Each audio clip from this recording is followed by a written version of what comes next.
ஏய் யார் இவன் நம்ம பெட்ரூம்ல படுத்திருக்கான்? டேய் தேவா பதட்டப்படாதடா. இது நான் சொல்லிருக்கேன்ல என் எக்ஸ் பாய் ஃப்ரெண்ட் சாம் குட்டி. சாம் குட்டியா? அந்த பன்னிக்குட்டி எதுக்குடி நம்ம பெட்ரூம்ல படுத்திருக்கான்? அவனை எழுப்புடி. டேய் எந்திரா. டேய் என்னடி எந்திரிக்க மாட்டா? எழுப்புடி அவனை. டேய் அவன் எந்திரிக்க மாட்டான்டா. கை கால்லாம் ஜில்லுன்னு ஆயிடுச்சு. உடம்பெல்லாம் விரைச்சிருக்கு. விரைச்சிருச்சுனா செத்தா போயிட்டான். ஆமாண்டா செத்துட்டான். செத்தால எழுப்புடி. செத்துட்டானா? செத்துட்டானா?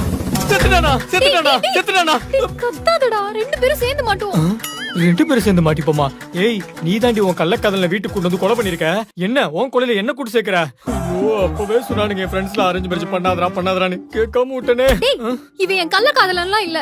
என் எக்ஸ் பாய் ஃப்ரெண்ட். பேசணும்னு சொன்னா சரின்னு வர சொன்னேன். பார்த்தா என்கிட்ட தப்பா நடந்துக்க ட்ரை பண்ணா. கீழே தள்ளி விட்டதுல தலையில அடிபட்டு செத்துட்டான். நீ என்ன நம்பலல்ல? எனக்கு தெரியும். இங்க பாரு, நான் அவன் கூட போறதா இருந்தா நான் ஏன் அவனை கொல்லணும்? உன்னை கொன்னுட்டு அவன் கூட எல்லாம் போயிருக்கணும்.